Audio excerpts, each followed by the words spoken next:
네, 안녕하십니까. 좋은 아침입니다. 오늘 함께 나눌 말씀은 히브리서 11장 23절입니다. 네, 오늘 본문의 말씀은 모세의 부모에 대한 기록이죠. 특이하게 히브리서 기자는 다른 믿음의 사람들과는 달리 모세의 부모에 대해서 먼저 소개를 하고 있습니다. 과연 모세의 부모에게 허락된 믿음이 무엇이길래 히브리서 기자가 이렇게 특별하게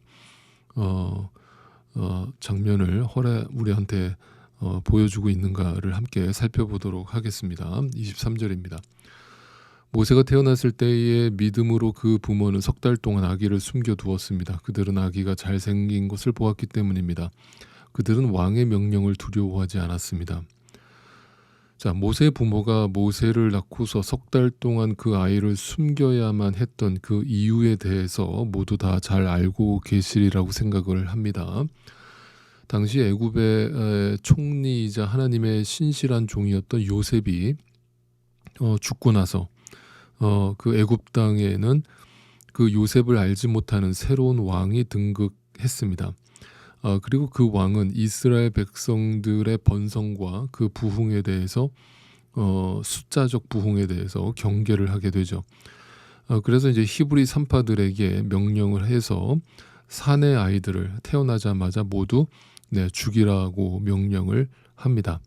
그것은 아마도 이제 이스라엘 숫자가 기하급수적으로 늘어남에 따라 이제 후에 반란이라도 일으킬 것에 대한 두려움이 있었기 때문이죠. 자, 이것을 봐도 이제 우리가 먼저 알 수 있는 것은 이처럼 이제 하나님을 믿지 않고 살아가는 자와 믿는 자의 차이를 여기서 우리가 먼저 볼 수 있죠. 하나님을 믿지 않고 살아가는 자는 여전히 이 세상이 두렵습니다. 그것은 이제 어떻게 보면 자신이 누리고 있는 그 기득권을 빼앗길 것에 대한 자신의 자리를 탐하려는 자에 대한 두려움이죠. 그래서 돈이 두렵고 사람이 두렵고 이 세상이 결국 두려움의 대상입니다. 그 두려움의 대상을 그냥 넋놓고 있는 것이 아니라 온갖 술수와 모략과 자신의 인간적 잔머리를 굴려가면서 자신이 누리고 있는 현재의 재산과 생명과 가치를 기득권을 지켜내려고 애를 쓰는 것이죠. 그러니까 모든 인간의 그 두려움 속에서 나오는 것이 결국 인간의 욕망이 거기서 그대로 노출되고 있는 것이죠. 자, 그런데 이제 모세의 부모는 달랐다는 거죠. 그들은 당시 최고의 권력을 가지고 있었던 그 파라오의 명령을 두려워하는 것이 아니었죠. 그 명령을 어김으로 인해서 받게 될 무시무시한 그 형벌까지도 누구보다 잘 알고 있었을 텐데도 불구하고 그들은 그 명령을 거부하기로 결정을 하게 됩니다. 그들이 죽을 수도 있는 상황인데도 불구하고 그냥 그들만 죽는 것이 아니죠. 모세와 그 일가족이 다 함께 죽을 수 있는 그런 위험한 순간인데도 불구하고 그럴 상황에서 모세의 부모는 그 모세를 몰래 숨기기로 결정을 한 것입니다. 자, 여기에 이제 중요한 배경을 우리가 이해를 해야 됩니다. 자, 그런데 그 모세를 숨기기로 결정한 그 이유를 히브리서 기자가 어떻게 설명하고 있는가를 유심히 들여다보세요. 그의 부모가 위험을 무릅쓰고 모세를 살리기로 결정한 이유가 뭐라고 적고 있어요? 그 아이가 잘생겼기 때문이다 라고 굉장히 난감하고 뜬금없는 이유를 대고 있죠. 자, 이것은 이제 일단 제가 결론부터 말씀드리면 번역상의 오해일 수 있습니다. 이거 이제 우리가 어떤 당시의 어떤 문화나 이런 것들을 이해하지 않은 상태에서 그냥 문자 그대로 번역을 했기 때문에 직역을 했기 때문에 이제 이런 우리가 오해를 할 수 있는 거죠. 이것은 단순하게 어떤 그 아기의 신생아의 외모적인 것을 보고 얘는 아주 너무 인물이 좋은데 얘를 죽이기는 너무 아까워라고 그런 의도에서 결정했다는 뜻이 아닙니다. 그것을 히브리서 기자가 지금 믿음에 대해서 설명하는 과정에서 그 부모가 그의 겉모습을 보고 그런 결정을 내렸다라고 적을 리가 없겠죠. 상식적으로 말이 안 되죠, 그죠? 그러니까 여러분, 그리고 또 생각을 해보세요. 상식적으로 막 갓 태어난 그 갓난아기를 보신 분들은 아시겠지만 사실 그 막 태어난 그 갓난아기가 외모적으로 야 얘는 진짜 외모가 뛰어나다라고 생각이 언뜻 들지 않아요. 그죠? 외모가 사실 큰 차이가 없습니다. 막 태어난 신생은 언뜻 보기 다 비슷하게 생겼어요. 그러니까 이 아름다움이라는 이 단어, 잘생겼다라고 우리 이제 세번역에서 번역을 했는데 정확하게 번역하면 아름다움이거든요. 이 아름다움이라고 번역된 단어의 의미는요, 그 얼굴의 광채를 의미해요. 그 얼굴의 아름다움은, 그러니까 빛이 난다는 거, 얼굴에서 빛이 난다. 즉 모세의 부모는 모세가 태어났을 때 장차 이 모세를 통해서 하나님께서 어떤 역사를 일으키시고 어떤 하나님의 계획을 실행하실 것인가에 대한 그 하나님의 뜻을 그 얼굴을 통해서 확인했다, 이런 말이 되는 거거든요. 그러니까 그 얼굴 속에 광채가 나타났다는 것은 하나님의 말씀, 하나님의 뜻, 하나님의 빛을 보았다는 의미가 되는 거예요. 그래서 결국 이 모세는 장차 하나님의 율법, 십계명을 받는 그 율법의 대표 주자가 되고, 결국 그 모세는 예수 그리스도를 모형하는 모형이고 그림자가 되는 것이죠. 그 율법이 그런 역할로 사용되는 것이니까요. 그런 의미에서 이 모세의 부모에게 하나님께서 믿음을 허락하셨을 때 역시 마찬가지로 앞에서 언급했던 그 믿음의 사람들과 동일하게 그 하나님의 구속사, 하나님의 크신 섭리와 계획을 보았다라고 하는 의미가 되는 것입니다. 단지 모세가 잘생겼기 때문에 그를 살려두었다가 아닌 것이죠. 그것은 믿지 않는 사람들도 그렇게 할 수 있는 행동이겠죠.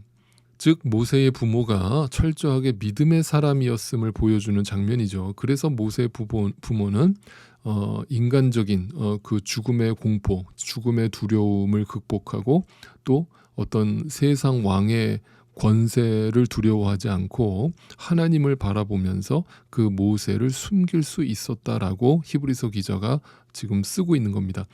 믿음은 이처럼 두려움을 극복하게 하고 그 두려움을 이기게 하는 것이죠.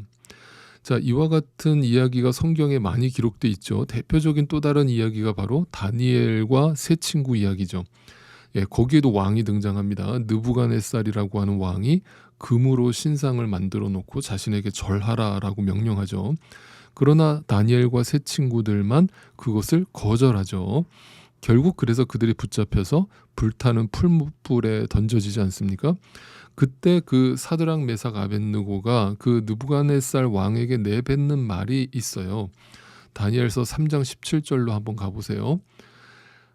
불 속에 던져져도 임금님, 우리를 지키시는 우리 하나님이 우리를 활활 타는 화덕 속에서 구해주시고 임금님의 손에서도 구해주실 것입니다. 우리는 이것만 이해를 하고 있죠. 그런데 18절 말씀을 보세요. 비록 그렇게 되지 않더라도 우리는 임금님의 신들은 섬기지도 않고 임금님이 세우신 금신상에게 절을 하지도 않을 것입니다. 이렇게 말을 합니다. 자, 우리는 보통 이해하기를 앞에 17절 말씀만 가지고 이들은 대단한 믿음을 가진 자들이었다라고 우리가 보통 이해를 하죠. 그런데 그렇지가 않아요. 그들은 하나님께서 자신을 건져주시지 않는다고 할지라도 라고 분명히 말하고 있죠. 그러니까 다시 말씀드립니다. 여러분, 믿음이 뭡니까? 내가 할 수 있다입니까? 해보자입니까? 아니면 하나님께서 복을 주실 거다라고 하는 자기 확신입니까? 아닙니다. 그것은 믿음이 아니라 어떤 인간적 호기이고 자기 최면이라고 말씀드렸죠. 여러분, 믿음이라고 하는 그 실체가 우리에게 허락되면 우리 입에서 나오는 고백은 뭐냐면 그것이 그대로 이루어질 줄 믿습니다. 내가 이 풀물불 속에서도 나를 건져주실 것을 믿습니다가 아니라 믿음은 그리 아니하실지라도예요. 그죠? 믿음은 설령 우리가 이 결단으로 인하여, 이 선택으로 인하여 내가 뭔가 실패하고 뭔가 이 세상에서 망하고 내가 죽을지라도예요. 죽을지라도 그것이 하나님의 뜻이라면 그 믿음은 그 죽는 길로 우리를 가게 만든다는 것이거든요. 아시겠습니까? 그게 믿음의 역사예요. 왜냐하면 믿음은 이 세상에서 내가 얻을 복과 전혀 상관없기 때문이에요. 그러니까 정리하자면 모세의 부모나 다니엘의 세 친구나 이 땅을 살았던 수많은 믿음의 사람들의 결국은 네, 그리 아니하실지라도에 가 있었던 거예요. 왜냐하면 그것이 하나님의 뜻인 것이 더 중요하기 때문에 네, 설령 나에게 불이익이 주어진다 할지라도 그것은 중요하지 않아요. 죽으면 죽을 거예요라는 고백이 담겨 있는 거예요. 이 땅에서 복을 구걸하면서 구질구질하게 장수하느니 그것을 복으로 착각하면서 사느니 하나님의 뜻과 영광을 바라보며 차라리 죽음을 선택하겠다는 것이 우리 안에서 허락된 믿음이 우리를 끌고 가는 네, 목적지란 말이에요. 그것은 그들의 결단이 결코 아니었고 그들 안에 허락된 믿음이 그들을 끌어간 결과였던 거예요. 그래서 오늘 본문 23절을 다시 보시면 그 모세의 부모들은 왕의 명령을 두려워하지 않았다라고 말하는 거예요. 오직 하나님의 명령, 하나님의 말씀, 하나님의 뜻에 집중되어 있었기 때문에 나온 고백이에요. 예, 죽으면 죽으리라 그리 아니하실지라도 하나님이 나에게 보여주신 그 약속, 네, 예수 그리스도를 품고 나는 이 십자가의 길로 가겠다라는 고백인 것이죠. 자, 오늘도 다시 한번 여러분한테 질문합니다. 여러분에게 하나님은 누구십니까? 오늘도 여러분이 이 땅에서 지금 고민하고 걱정하고 막 머리 싸매고 지금 잠 못 자고 힘들어하는 그 모든 이유의 중심에는 무엇이 있습니까? 하나님을 바라보기 때문에 고민하는 겁니까? 아니면 이 땅의 것들에 매여 있기 때문에 내가 지금 그 고민에 빠져 있는 것입니까? 여러분 무엇이 두렵습니까? 여러분의 삶의 목적은 어디에 있습니까? 그 두려움은 무엇을 통해 사라질 수 있다고 생각되십니까? 네. 이 모세의 부모가 가졌던 그 두려움, 그 죽음의 두려움, 다니엘과 세 친구들이 가졌던 그 두려움을 극복할 수 있었던 그 믿음의 실체는 하나님의 뜻, 하나님의 말씀, 그것은 다른 말로 얘기하면 하나님과의 관계, 하나님과의 교제, 하나님을 예수, 십자가, 그것이 전부라는 것을 분명히 믿어졌기 때문에 그렇게 선택하지 아니할 수 없었다는 것이지요. 네, 다른 것은 의지할 것이 없었던 것입니다. 이것이 믿음입니다.